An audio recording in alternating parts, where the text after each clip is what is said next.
Ndabifuriza igicamunsi cyiza abanywanyi b'ibiganiro byacu aho muherereye hose ndongenda baramukije kandi ndabifuriza kumererwa neza cane.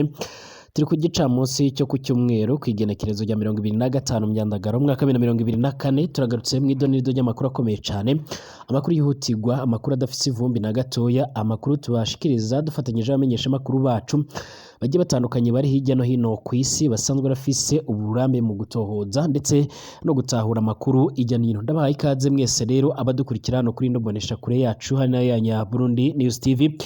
Cyonda handitse sabone kugira ngo ucaronka amakuru n'ibiganiro byacu. Dore ingingo nkuru rero turaza kugenda twibandaho muri kino kiganiro cyo kuri iki cyumweru. Mu gihugu cy'u Burundi nyiricubahiro Evariste Ndayishimiye yarongoye inama ikomeye cyane yahuriyemo n'abandi bagiye batandukanye biganjemo abadiaspora harimo ababa muri leta zunze ubumwe za Amerika. Ni inama yibanze mu kurebera hamwe rero ubwo uburyo hano mu gihugu cy'u Burundi ho kimugwa ikibazo cy'igitoro, ikibazo gikomeje kugenda kiravuza ubuha, ikibazo gikomeje kugenda kiramukubita hasi, abanyepolitike n'abandi bagiye batandukanye botanguye kugenda bamwegera bamubwira yuko ashaje cyangwa se adafise ubushobozi bwo kuba yarongora iki gihugu cy'u Burundi, akwiye kuba yotanga imihoho. Ni mu gihe kandi ari umwe mu bategetsi bikomeje kugenda bivugwa yuko ari umwe mu bantu bagize manda mbi cyane kurenza abandi mu gihe ubukungu bw'igihugu cy'u Burundi bwomanutse, ariko kandi gushika none hakaba haratanguwe n'indi migambwe ndetse n'indi migambi ikomeye cyane ndetse ikomeje kugenda yubakwa na bamwe mu bafatanyije kurongora nawe iki gihugu mu rwego rwo kugira ngo babashe kuba bomutebagaza ku butegetsi. Nyuma y'uko rero bamwe mu banyagihugu batanguye kugenda barijujuta yuko igihe yababwira yuko igitoro kizaba cyamaze gukemuka ngaha mu gihugu cy'u Burundi mu minsi itarenze 3 haheze hafi icyumweru cyose atagisubizo bari babona, nk'uko yari yavuze yuko ubwato buriko buri mu nzira benda kuzabupakurura. Mu nama yabaye y'aba ba diaspora nyine yakomeje kugenda irongowe na nyiricubahiro Evariste Ndayishimiye, bavuganye yuko bagiye guterera mu bisata bigiye bitandukanye harimwo ica transport na cane cane yuko n'ubundi gihanzwe n'ikena ry'igitoro mu kuzana imodoka rero zitwara abana zidakoresha igitoro. Ni mu gihe kandi ngaha mu gihugu cy'u Burundi amasomo agiye gutangura cyangwa se amashuri, ariko ubuzima bukaba buzimvye haba mu kugura ibikoresho by'ishuri henze, nk'uko mu miseze twabibashikirije ubwo twaganiye na bamwe mu banyagihugu bahereye mu gisagara ca Bujumbura ndetse no mu bindi bice bigiye bitandukanye, bakavuga yuko ibikoresho ngaha mu gihugu cy'u Burundi bihenze kandi by'umwihariko hakiyongeraho amatransport akomeye cyane nyuma y'ikena ry'igitoro. Ubu noneho nyiricubahiro Evariste Ndayishimiye afatanyije n'abadiaspora biwe bivuga yuko batanguye kurebera hamwe ibikorwa bishasha byo kuzana imodoka zikoresha amashanyarazi mu rwego rwo kugira ngo babashe guhangana n'iri cena ry'igitoro. Mu gihugu cy'u Rwanda tuturanye rero aho ngo batanguye gukoresha iyo systeme mu bihe bigiye bitandukanye, aho hari imodoka nini cyane zifite ubushobozi bwo kugenda ariko zidakeneye ibitoro, ariko izo systeme cyangwa se ubwo buryo babuzanye atari uko bokenye igitoro. Abanyagihugu rero bakomeje kugenda bavuga yuko nyiricubahiro Evariste Ndayishimiye igihugu kimunaniye, ndetse batanguye kugenda bamusaba gutanga imihoho cyangwa se kuba yova ku butegetsi. Ibi rero ni bimwe byakomeje kugenda bigarukaho na bamwe mu banyapolitike bagiye batandukanye batavuga rumwe n'ubu butegetsi, ariko kandi bikaba binavuga yuko hari indi nama yabaye mu gihe nyiricubahiro Evariste Ndayishimiye yari ariko arageza nyine kuri iyo nama abo wa diaspora. Hari indi nama ikomeye cyane yaje kugenda iyobowe na Prime Niyongabo afatanyije n'abandi bagiye batandukanye barimo urongoye umugambwe uzwi nka CNDD-FDD uri ku butegetsi, Prime uzwi nka Reverien Ndikuriyo, aho baje kurongora inama y'abashinzwe umutekano mu gihugu cy'u Burundi, inama yigaga ku buryo bagomba kuba by'umwihariko bakumvisha nyiricubahiro Evariste Ndayishimiye ko agomba kuva ku butegetsi hakajyaho abandi bategetsi babereye ubutegetsi bw'u Burundi, nyuma y'uko bakomeje kugenda bashimangira ko igihugu cy'u Burundi kirimo kugenda kiragwa ahantu kure, aho kigiye kumera neza nka Repubulika iharanira intwaro rusange ya Kongo. Duhita twerekeza muri icyo gihugu kandi hari amakuru akomeza kugenda avuga yuko uyu munsi umuhari wa M23 wongeye kwigarurira ibice bigiye bitandukanye ngaho n'ubundi mu manuko bw'icyo gihugu, nk'uko bikomeje kugenda bigaragara nyuma y'uko rero bari babanje kugenda baraterwa na kajugujugu, akaba ari ibisasu remeye cyane kajugujugu z'intambara zatanguye kugenda zirasuka kuri uyu muhari wa M23 umaze igihe warigaruriye ibice bigiye bitandukanye ngaho muri Kongo, ariko kandi ubu none nyine bakaba bakomeje kugenda bahangana guhangana nabyo. Turagaruka ku bitero bikomeye cyane aho indege z'intambara zitagira abapilote zitwaye ibisasu birenga 1000 byose za abasirikare ba Israeli zotanguye kugenda zirakomeza gusuka umuriro w'ibisasu ku bikorwa bigiye bitandukanye ndetse n'ibirindiro bikomeye cyane bya Hezbollah by'umuhari uzwi nka Hezbollah bisanzwe bikora biherereye mu gihugu ca Libani. Nandi makuru menshi cyane yakomeje kugenda aravugwa, mwese turabahaye ikaze. Iyo nido reka tuze turayarambura muri kano kanya. Abanywanyi ibiganiro byacu rero turabaramukije, tunabifuriza kugira uwa Mungu mwiza kandi Uwiteka akomeze kuba yubagirira neza ndetse no kubarinda. Tubahaye ikaze abanywanyi bacu dukurikirana bari imbere nga mu gihugu cacu c'u Burundi, aho twebwe tubashikiriza amakuru duherereye nga mu gisagara ca Bujumbura. Abadukurikira bari mu ntara zigiye zitandukanye mu makomine agiye atandukanye, mwese tubahaye ikaze, tubahaye yambu, tubabwira ngo mukomeze kumererwa neza cyane. Abadukurikira muherereye mu bihugu by'ababanyi bigiye bitandukanye, haba nga mu gihugu c'u Rwanda, muri Congo ndetse no mu bindi bice bigiye bitandukanye, mwese turabahaye ikaze. Abadukurikira muri ku mugabane w'Uburaya, Aziya, Australia, Amerika ndetse n'andi hose, twifurije icumweru ciza. Kuri wowe rero ushitse hano bwa mbere ari ubwa mbere utanguye kugenda uradukurikira, byo nanditse sabone kugira ngo ucuraronga amakuru n'ibiganiro byacu mu buryo bworoshye, hanyuma upyondeko nandi hirya gato hari akamenyetso ka notification cyangwa se kazwe nka notification kugira ngo nibishyiraho inkuru nshasha bagiye bayigushikiriza cyangwa se barakumenyesha. Ikaze rero tuyatangure aho tugiye kubazengurutsa ku isi hose ahakomeje kugenda haravugwa amakuru akomeye cyane.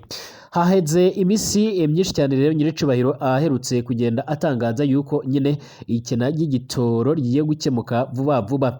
Nyuma rero yuko amaze kubivuga, icyo gihe yaciye anatangaza neza ko hari imodoka nyinshi zigiye zitandukanye ndetse n'ubwato bigiye kwifashishwa mu kuzana igitoro. Yanavuze yuko rero mu misi ishika kuri 3 igitoro kiba cyatanguye gupakurwa nga mu gihugu c'u Burundi. Ico gihe kuba nabyibuka neza yikomye ku buryo bukomeye cyane bamwe mu bayobozi muri iki gihugu c'u Burundi, avuga yuko ari bamwe mu bantu bariko baragira uruhare cyane mu gutuma iki gihugu c'u Burundi gihura n'ubukene bukabije cyane, aho yabise abasuma cyane we yise abakomisiyoneri. Yavuze ko yigereye ku ruganda rero rutunganya igitoro, maze avuga yuko igihugu c'u Burundi kitazongera by'umwihariko kuba cohomba ayo mahera menshi cyane. Guhera icyo gihe rero abanyagihugu bose batanguye kugenda bavuga yuko bagiye kongera kwegura imiduga yabo bagatangura kuyifashisha mu bikorwa byabo bya buri munsi. Witegereje ngaha mu gisagara ca Bujumbura rero baba habo twahuye nabo bavuga yuko bariko baragenda n'amaguru yabo mu gihe bafise imiduga ndetse n'ibindi binyabiziga bakabaye bifashisha mu bikorwa byabo bya buri munsi, haba iby'iterambere ndetse nko kugeza abana ku mashuri.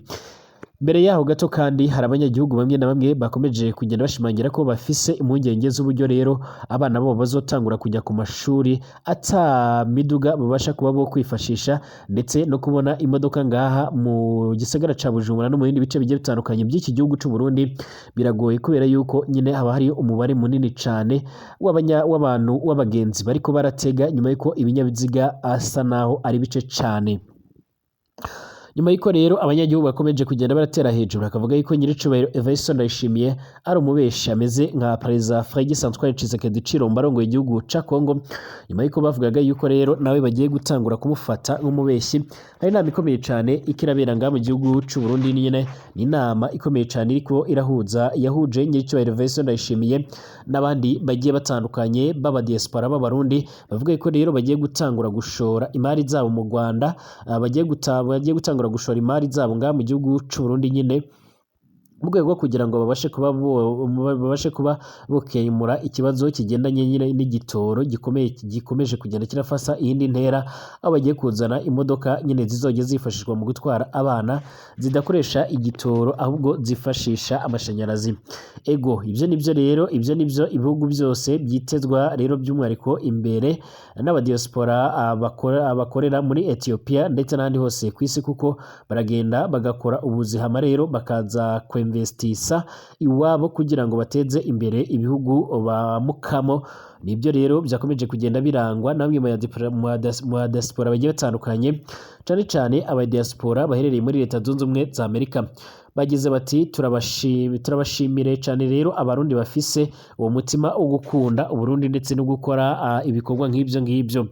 urebye neza rero abarundi barakunda Burundi, ariko ikibazo nuko rero batizera intwaro kuko bama rero ubwoba ko uwozana utwiwe rero batumwaka nk'uko bikomeje kugenda bigaragara interano, kuko rero leta irakwiye kureka umuntu wese afise ico ashoboye agikore batarebye ngo nuwu canke se nuriya. Leta irakwiye gushira rero ubutungane bukingira imitahe y'abantu mu buzima bwabo, aho rero business izoca igenda neza ndetse n'abantu batere imbere. Mu gihugu rero harimwo abantu benshi bo hejuru bakomeza amategeko badashaka yuko rero Uburundi butera imbere, ariko bigumye rero uko nguko uzosanga generasiyo rero izoza atana kimwe izoshimira abakuru bacu mu gihe rero n'igihinduka. Diaspora rero ni ikomeje kugenda isabwa uko ikomeje kugenda bitangazwa yuko yozana imitahe yayo mu rwego kugira ngo ibashe kuba yoteza imbere igihugu cy'u Burundi. Nyiricubahiro Evariste Ndayishimiye rero iki gitekerezo yakibahaye asa n'uriyo abiguraho mu rwego kugira ngo yivane mu isoni z'abanyagihugu bari bamaze kugenda bariko baramuseka ku mbuga ngurukana bumenyi bavuga yuko agiye kumwe mu bategetsi bakomeje kugenda barabeshya. Nyuma yuko rero nyine nkuko nabibabwiye mu minsi iheze yariko avuga yuko icena ry'igitoro kirigiye gukemuka ngaha muri kino gihugu cy'u Burundi. Iyi nama kandi yaje kugenda yikoma mu buryo bukomeye cyane abandi bayobozi ngaha mu gihugu cy'u Burundi basanzwe bafise umutima ukomeye cyane, umutima mubi, aho yavuze yuko harimwo abanyagihugu bamwe na bamwe bariko baratuma ibintu bikomeza kuzama ngaha mu gihugu cy'u Burundi. Iyi nama yaje kwanzura yuko rero hagiye gutangura kwifashishwa imodoka zikomeye cyane, imodoka zizojya zifashishwa amashanyarazi mu rwego rwo kugira ngo nyine babashe kuba bohangana n'ikibazo cy'ikena ry'igitoro. Ibiriko biraba kandi nk'uko natanguye mbivuga mu gihe abanyagihugu bamwe na bamwe bariko barasaba yuko usibye kuba boroherezwa mu ngendo zizojya zirafasha abana babo kwerekeza ku mashuri, hagomba no koroshywa ibigendanye no kugura ibikoresho by'ishuri dore ko amahera yabuze, ariko kandi ibikoresho bikaba bikomeje kugenda birahenda ku kigero kitigeze kirabaho.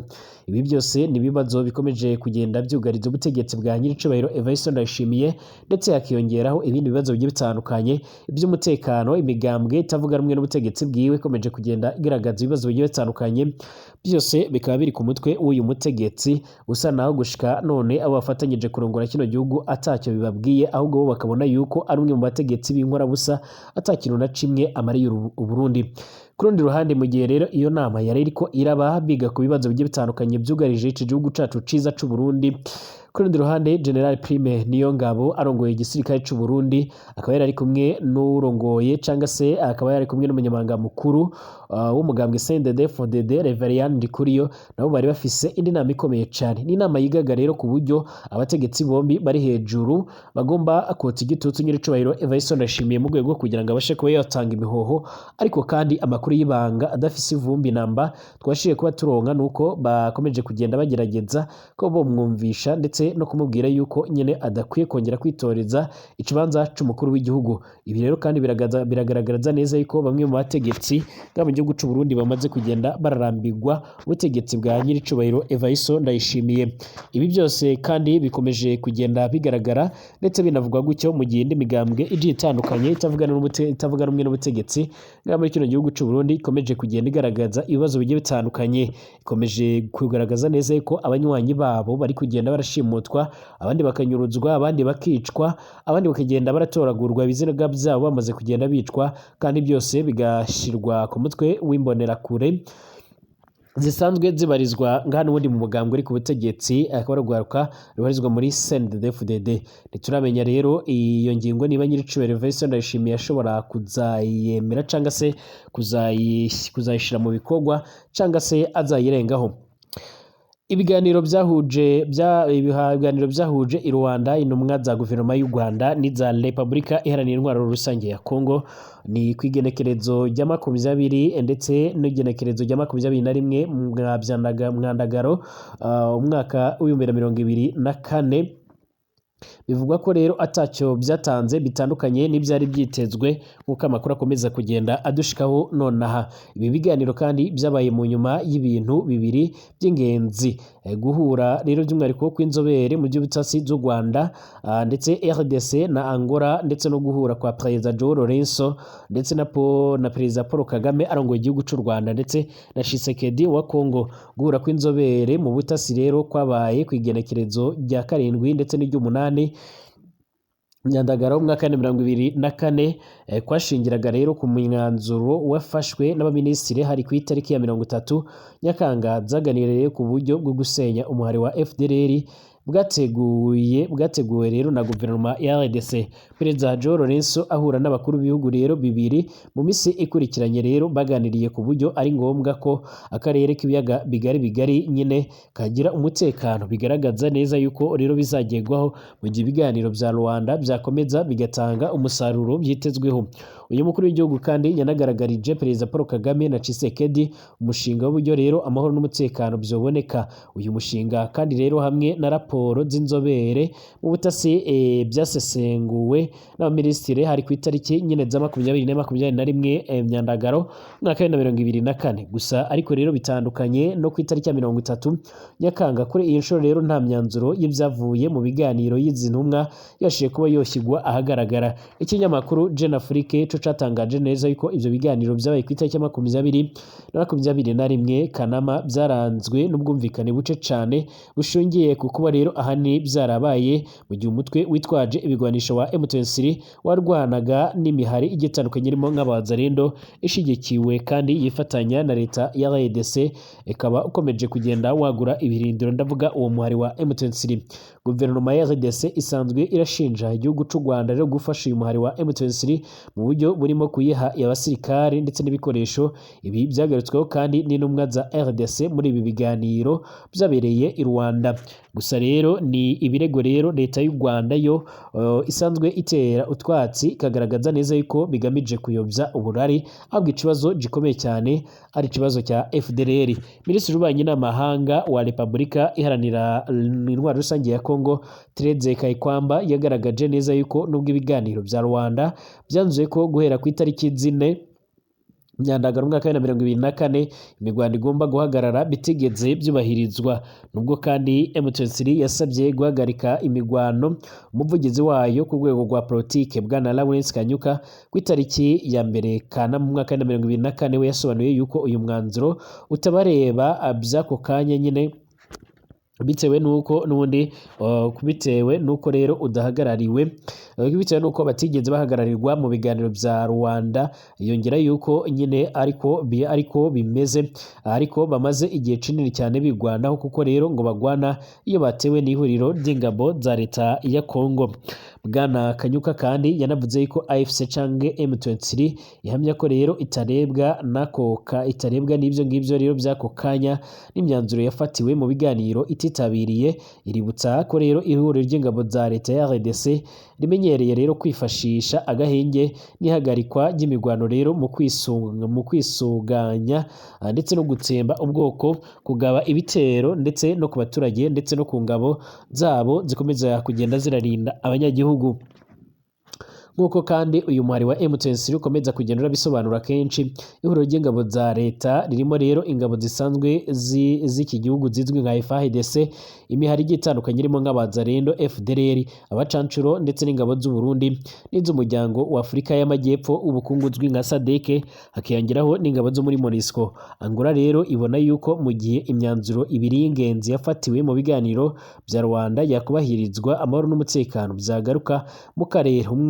Umwe rero ni ugusenya FDLR, undi ukaba gukura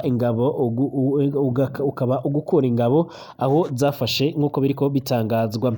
Nyuma yaho rero ibiganiro biherutse i Rwanda bidatanze rero umusaruro, byamenyekanye yuko ku itariki 29 ndetse na 30 Kanama inzobere mu butasi zizongera guhura, abaminisitiri bongere bahure rero ku itariki 9 ndetse n'iya 10 Nzeri umwaka wa 2024. U Rwanda rugaragaza neza yuko rero rukeneye ko RDC ikemura burundu ikibazo cy'umuhari wa FDLR ikitandukanya nawe rero kandi ugatsinsurwa burundu.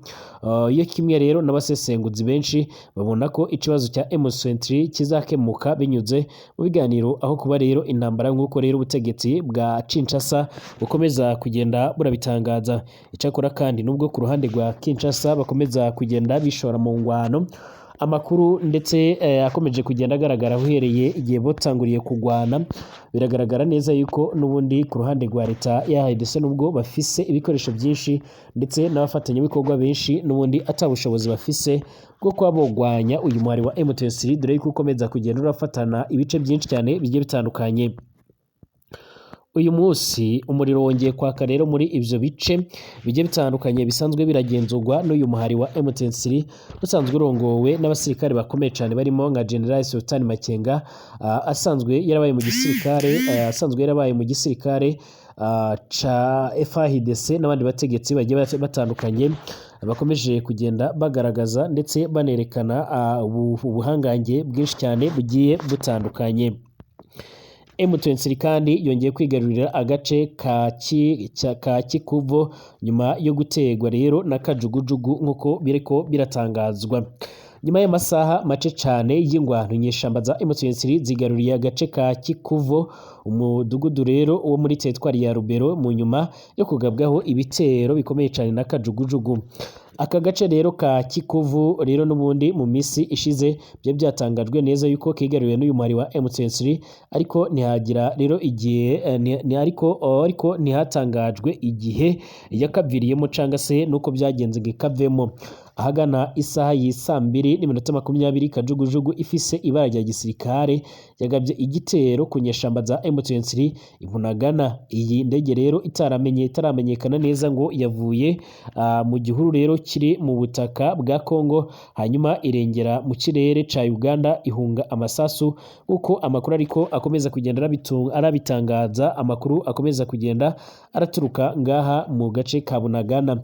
M23 kandi yamaganye kuvogera ikirere cyayo kwakozwe na Kinshasa, mu gihe rero ivuga yuko yubahiriza agahenge nk'uko bikomeza kugenda biratangazwa.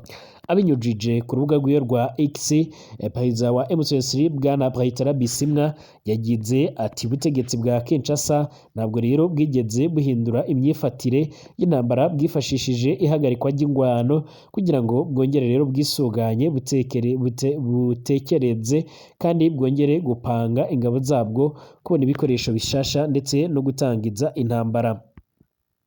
Yavuze ko kandi mu masashika 48 aheze ihuriro ry'ingabo z'ubutegetsi bwa Kinshasa ryajyanye rero ingabo nshyashya n'ibikoresho bishya rero mu gisirikare ku murongo w'imbere ku rugamba, harimo rero n'abasirikare bayo bari bafunzwe n'urukiko rwa gisirikare i Butembo bazira guhunga, bahise rero basubizwa ku mirongo y'urugamba kwa gatanu ku itariki 23 Kanama. Ngo rero muri icyo gihe rero kandi bohereje abasirikare gucengera mu bice tugenzura ndetse no kugaba ibitero ku birindiro byacu ndetse no mu turere dutuwe cyane cyane mu bice tuyobora. Yongeyeho rero kandi ko indege ya leta ya gisirikare yazengurutse mu kirere bagenzura kugera hejuru y'umujyi wa Bunagana. Aya makuru kandi yemejwe n'igisirikare ca Repubulika iharanira intwaro rusange ya Kongo, nyine FARDC, cemeje ko ingwano yubuye hagati yaco ndetse na M23 kuri iki cyumweru, aho ari bimwe rero mu byaje kugenda bitangazwa n'umuvugizi w'iki gisirikare ku rwego rw'intara ya Kivu y'Amajyaruguru, Lieutenant Colonel Njigwa Kayike Jerome. Izi kajugujugu zitanguye kuza mu gihe haheze iminsi rero, by'umwihariko habivugwa yuko igisirikare ca Kongo kirimo kirahabwa imyimenyerezo ikomeye cyane yo gukoresha akajugujugu mu rwego rwo kugira ngo rero babashe kuba bozifashisha mu hantu hakomeye cyane hasanzwe hagoranye yuko abasirikari babasha kwinjira muri ivyo bice bitewe n'imisozi ihari uburyo iteye. Ni imyitozo rero bivugwa yuko bohabwaga n'ingabo zo muri SADC ndetse n'abasirikare baturutse muri Israeli. Ndabashimiye mwese kuko mubana natwe mu makuru n'ibiganiro tubashikiriza 5 kuri 5 hano kuri Ndabondesha kure ya channel yanyu ya Burundi News TV. Twongere gusubira mu masaha ari imbere.